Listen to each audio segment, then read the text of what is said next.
Assalamualaikum warahmatullahi wabarakatuh. Saya Dwi Ayu Istiqomah sebagai moderator. Kami perwakilan dari kelompok 2 akan membahas mengenai tablet Effervescent. Untuk anggota kelompok 2 ada Sayyidah Nafisa Zahro, Dwi Ayu Istiqomah saya sendiri, Vina Dwi Sada, dan Vina Amelia. Untuk pengertian tablet Effervescent adalah tablet berbuih yang dibuat dengan cara kompresi granul atau campuran serbuk yang mengandung garam, effervescent atau bahan-bahan lain yang mampu melepaskan gas ketika bercampur dengan air. Tablet effervescent dibuat berbuih untuk mendorong lebih cepat hancur dan melarutkan tablet ketika ditambahkan ke dalam air atau minuman yang berair. Tablet effervescent menghasilkan gas karbon dioksida sebagai hasil reaksi kimia bahan-bahan penyusun tablet dengan cairan pelarutnya, air. Tablet dapat melarut sendiri dengan adanya gas karbon dioksida yang membantu proses pelarutan. Untuk komponen penyusun tablet effervescent, yaitu komponen asam digunakan dalam pembuatan tablet effervescent, yaitu asam tartrat. Asam tartrat pada konsentrasi tertentu mempunyai daya larut yang lebih baik dibanding asam sitrat, sedangkan asam sitrat mempunyai kelarutan yang tinggi dalam air dan mudah diperoleh dalam bentuk granul. Untuk asam sitrat merupakan asam yang paling umum digunakan dalam sediaan effervescent karena mudah didapat, melimpah, relatif tidak mahal, sangat mudah larut, dan memiliki kekuatan asam yang tinggi. Selain itu, asam sitrat juga mempengaruhi kadar air tablet dengan mengikat kelembapan udara pada tablet.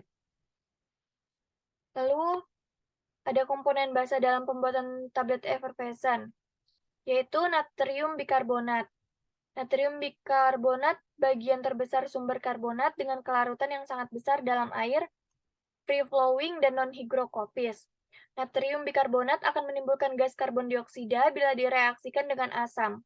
Untuk menghasilkan reaksi effervescent tersebut dibutuhkan 3 molekul natrium bikarbonat untuk menetralisir 1 molekul asam sitrat dan 2 molekul natrium bikarbonat untuk menetralisir 1 molekul asam tartrat.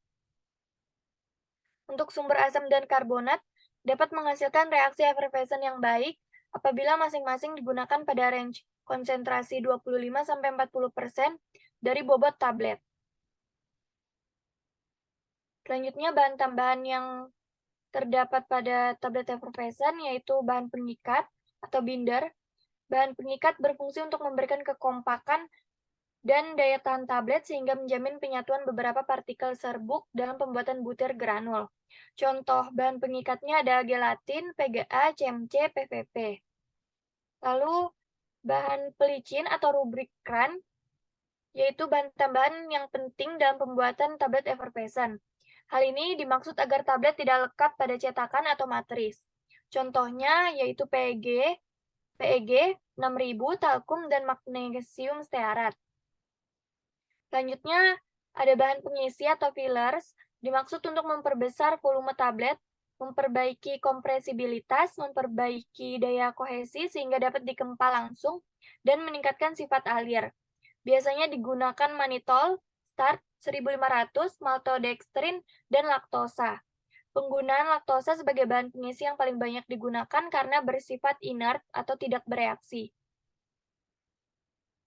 Selanjutnya, bahan pemanis yang biasa digunakan dalam tablet effervescent yaitu mannitol, sukrosa, laktosa, sakarin, aspartam, dan pemanis alami yaitu daun stevia. Namun yang sering digunakan yaitu aspartam karena tidak bersifat higrokopis, tingkat kemanisannya 160-200 kali sukrosa sehingga dengan jumlah yang sedikit saja sudah menghasilkan rasa manis yang cukup. Aspartam tidak stabil pada suhu tinggi sehingga cocok untuk digunakan pada effervescent yang tidak mengalami proses pemanasan pada saat formulasi dan pentabletan. Selanjutnya, untuk materi komponen utama akan dijelaskan oleh pemateri berikutnya. Baik, untuk yang selanjutnya itu adalah komponen utama. Pada tablet effervescent memiliki dua komponen bentuk gas, yaitu komponen asam dan komponen basa karbonat. Untuk komponen asam yang digunakan dapat berasal dari 3 sumber utama, yaitu asam sitrat, asam tartrat, asam suksinat, asam sitrat anhidrat, dan garam asam, seperti sodium dihidrogen, fosfat, dan garam sitrat. Untuk komponen basa karbonat yang biasa digunakan dalam tabel effervescent antara lain natrium bikarbonat, kalium bikarbonat, dan natrium karbonat. Untuk komponen yang berperan dalam keberhasilan suatu tablet effervescent, yaitu penggunaan variasi asam sitrat dan asam tartrat. Bahan asam inilah yang akan bereaksi dengan bahan karbonat untuk membentuk gas CO2 sehingga tablet dapat hancur ketika dimasukkan ke dalam air. Selanjutnya,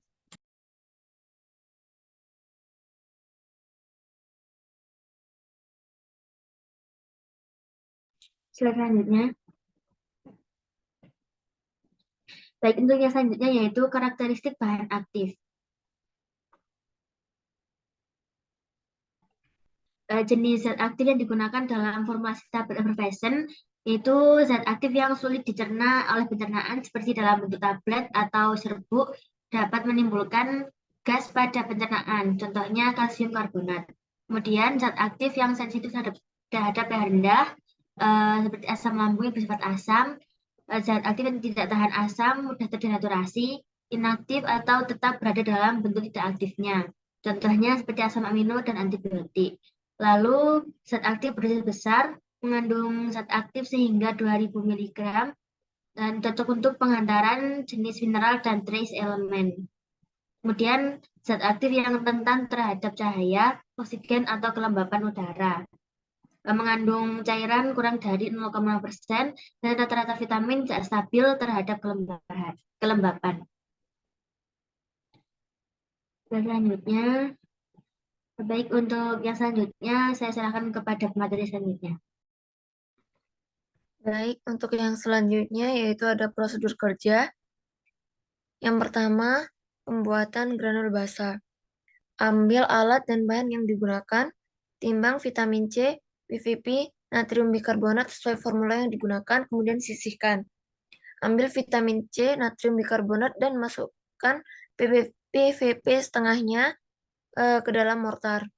Aduk sampai homogen. Lakukan pembasahan dengan aquadis sedikit demi sedikit hingga membentuk selaging. Kemudian dicetak dengan ayakan nomor 14 mesh. Kemudian di oven dengan suhu 40 derajat Celcius selama 1 hari. Setelah itu ayak lagi dengan nomor mesh 16. Kemudian dilakukan uji granul. Selanjutnya, pembuatan granul asam. Timbang asam tartrat, asam sitrat, dan laktosa sesuai formula yang digunakan lalu sisihkan. Ambil asam tartrat, asam sitrat, laktosa, dan sisa PVP dari campuran granulasi, kemudian masukkan ke dalam mortar. Aduk sampai homogen. Lakukan pembasahan dengan aquades sedikit demi sedikit hingga membentuk selaging. Kemudian dicetak dengan ayakan nomor 14 mesh dan di oven pada suhu 40 derajat Celcius selama 1 hari. Setelah itu diayak lagi dengan nomor 16 mesh dan dilakukan uji granul. Selanjutnya yaitu pembuatan tablet. Next.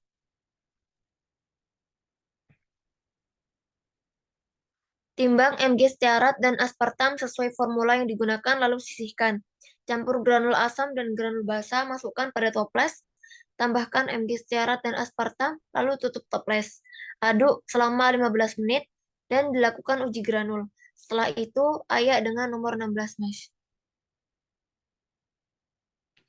Selanjutnya ada evaluasi dari tablet effervescent.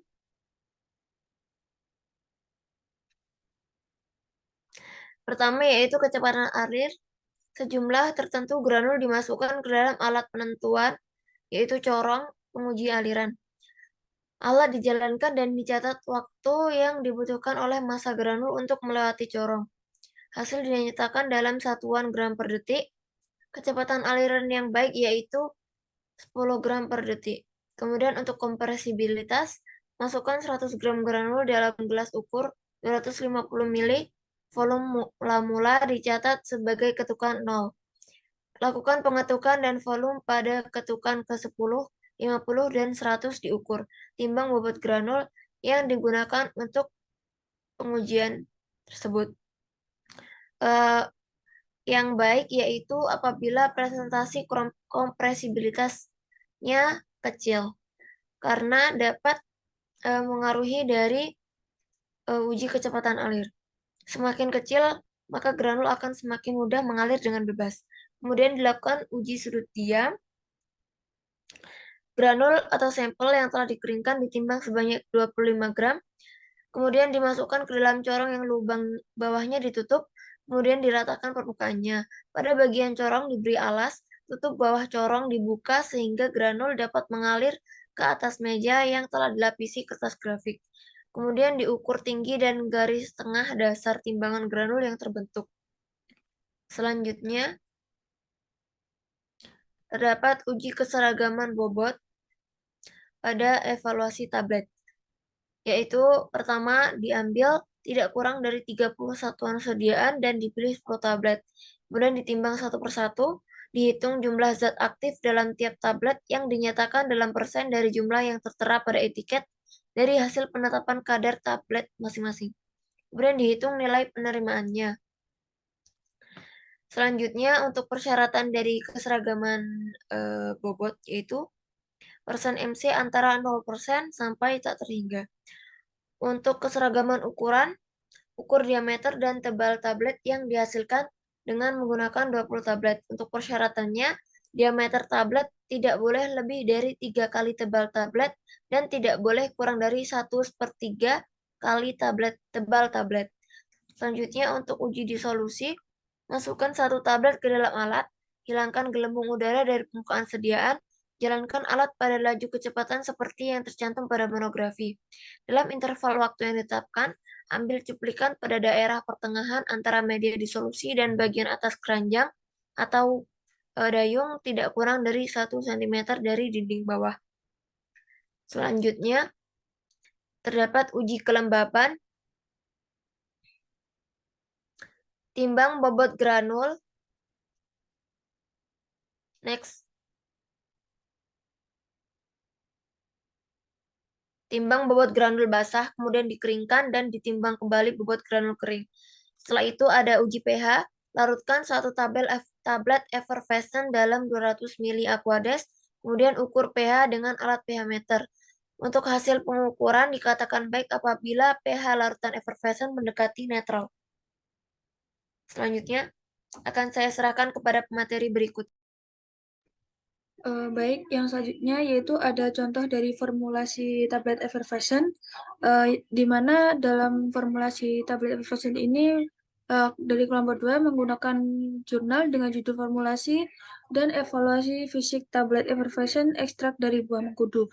Di mana dari jurnal ini formulasi yang digunakan yaitu ada serbuk mengkudu, laktosa, asam sitrat, asam tartat, Na bikarbonat, Mg stearat, aspartam sama PVV.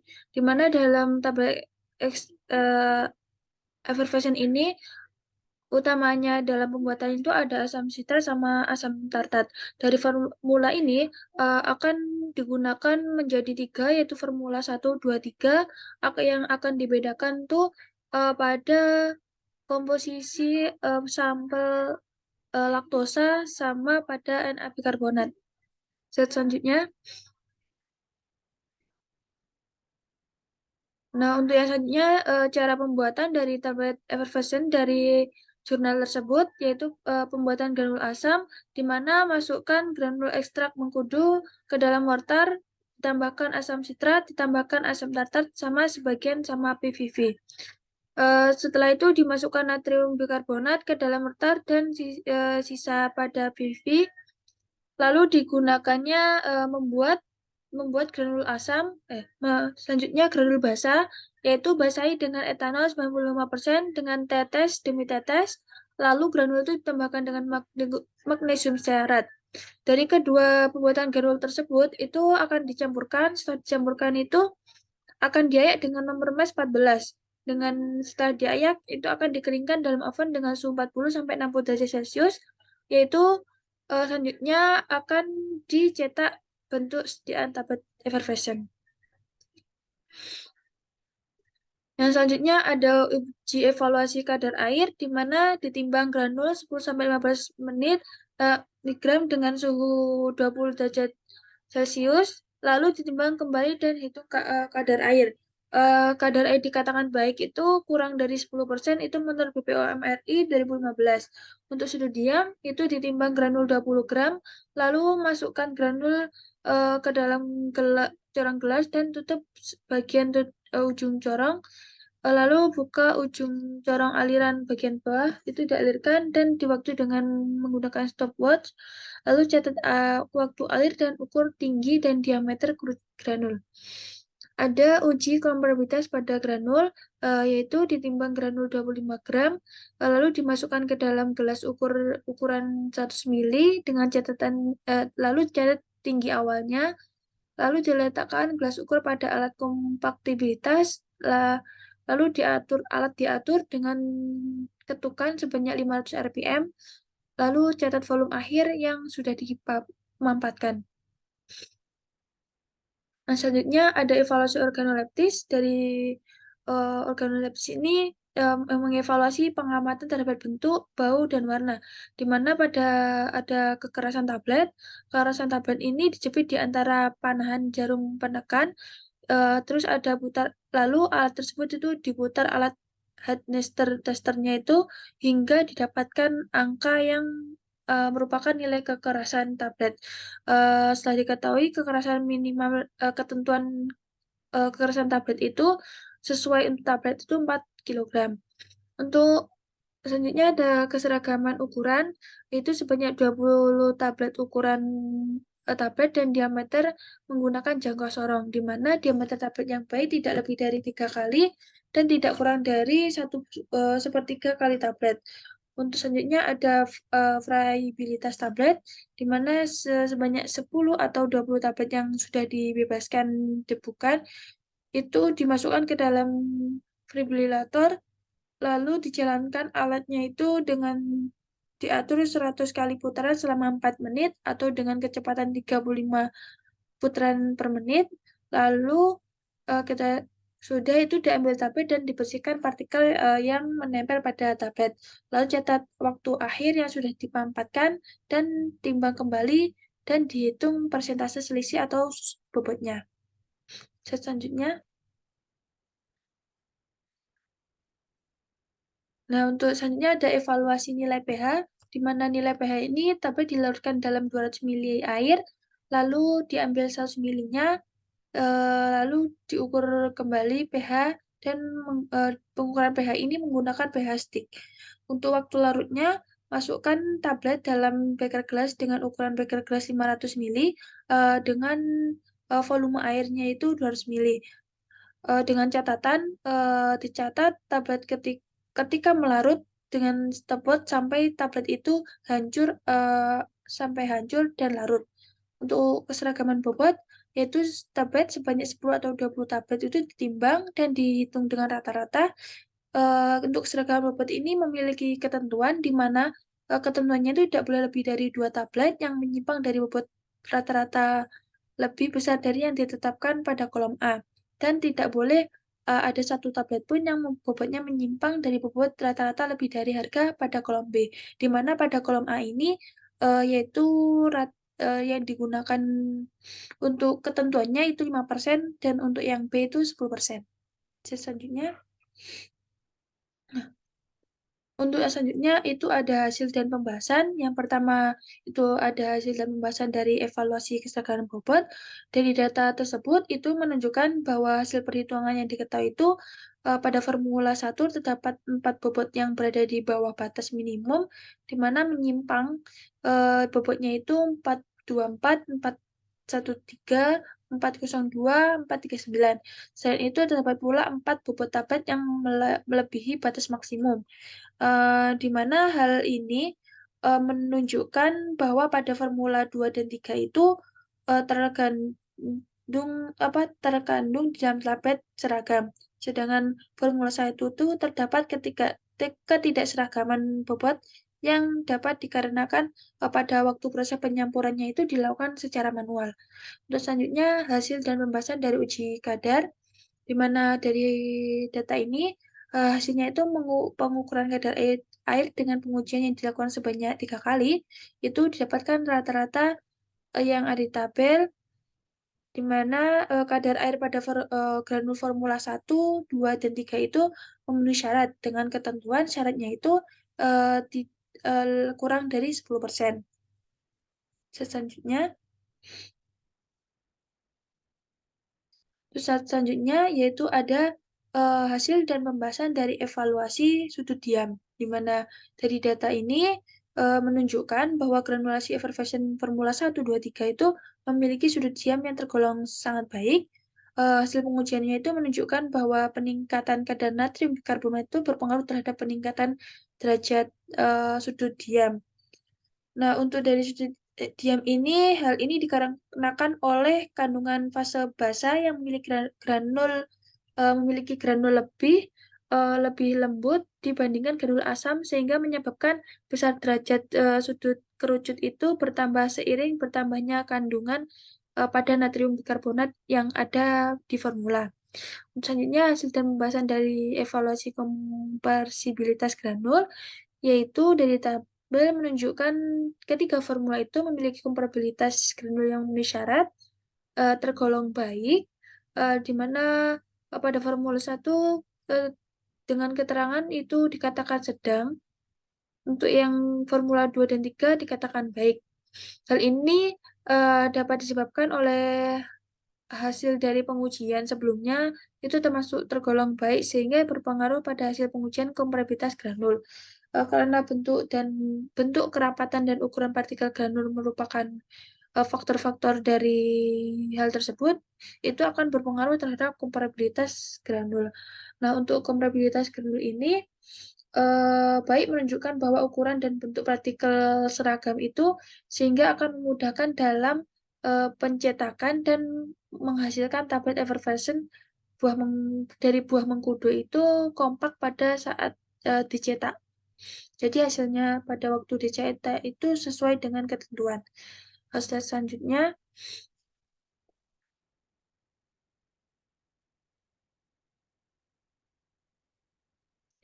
nah untuk slide selanjutnya ada hasil uji evaluasi organoleptis, di mana dari ketiga formula ini hasilnya sama. Dapat disimpulkan pada formula 1, 2, dan 3 itu memiliki penampakan yang hampir sama, yaitu terdapat bintik-bintik coklat dengan dominan warna putih berkecoklatan pada permukaan tablet. Untuk sementara bau dari ketiga formula tersebut itu sama, yaitu baunya khas mengkudu, dan disertai ada bau-bau manis seperti gula. Untuk bentuknya itu sama, bulat, permukaannya itu rata. Ada keseragaman ukuran, di mana dari keseragaman ukuran ini menunjukkan hasil evaluasi bahwa formula 1, 2, dan 3 itu memiliki keseragaman ukuran yang tidak memenuhi syarat, karena hasil rata-rata dari diameter tablet effervescent ini melebihi rentang maksimal persyaratan, di mana persyaratannya itu pada farmakope 5 itu yaitu sebesar 3 kali ukuran tebal tablet. Nah, hasil dari keseragaman ukuran ini menunjukkan bahwa peningkatan kadar natrium karbonat tidak berpengaruh terhadap keseragaman ukuran pada tablet. Selanjutnya,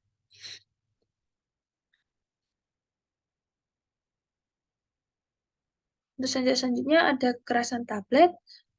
Data hasil yang didapat itu menunjukkan bahwa regen kekerasan tablet effervescent itu di antara 3,7 sampai 4,95 gram. Nah, untuk hasil pengujian ini menunjukkan ketiga variasi formula tablet masing-masing itu memenuhi syarat minimum kekerasan dari tablet itu 4 kilogram. Nah, untuk namun pada kekerasan tablet ini dapat dipengaruhi oleh tekanan saat pencetakan tablet. Di samping itu, perbedaan nilai kekerasan tablet dapat juga disebabkan oleh sifat dan massa cetak dari variasi formula tersebut. Terus ada variabilitas tablet. Dari hasil variabilitas tablet ini menunjukkan hasil uji keseragaman tabletnya pada formula 1, 2, dan 3 ini memenuhi syarat karena lebih dari 1%.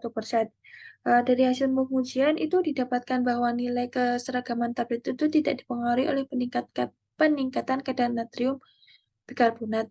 Untuk viabilitas tablet ini, keseragaman tablet ini dipengaruhi pada kadar pengikatnya, yaitu pada PVP, di mana semakin tinggi kadar PVP pada tablet itu akan semakin keras tablet sehingga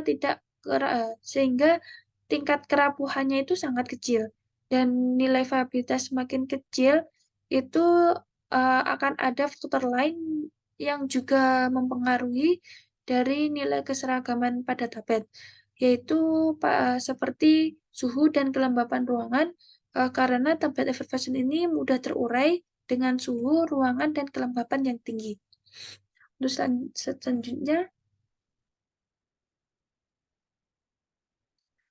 untuk slide selanjutnya yaitu hasil dan pembahasan dari evaluasi nilai pH.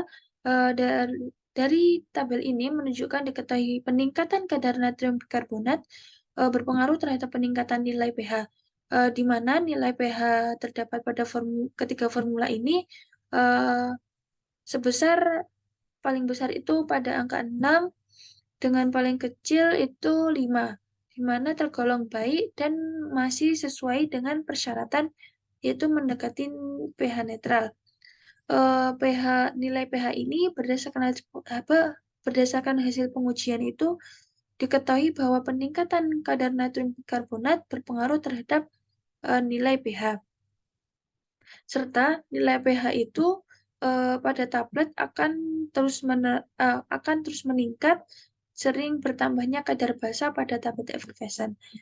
Untuk hasil dari data waktu larut, evaluasi waktu larut, di mana ketiga formula ini menunjukkan bahwa pada formula 1 terjadi dengan rata-rata 4 menit 10 detik, dan waktu paling lama itu pada formula ketiga, di mana itu sebesar 5 menit 33 detik.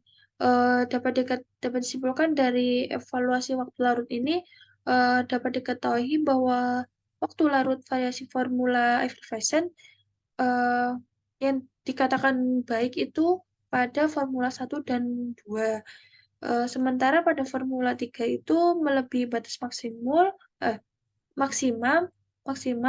waktu pada tablet effervescent, di mana persyaratan dari waktu larut ini persyaratannya itu kurang lebih dari 5 menit. Selanjutnya, baik, ini ada daftar pustaka yang kami gunakan dari kelompok 2. Slide selanjutnya. Baik, terima kasih. Mungkin dari saya, mohon maaf apabila ada salah kata, akan saya kembalikan kepada moderator. Baik, terima kasih untuk para pemateri. Mungkin itu saja yang dapat kami sampaikan. Pastinya masih banyak kurangnya, maka dari itu mohon maaf jika ada salah kata maupun pengerjaan. Terima kasih. Wassalamualaikum warahmatullahi wabarakatuh.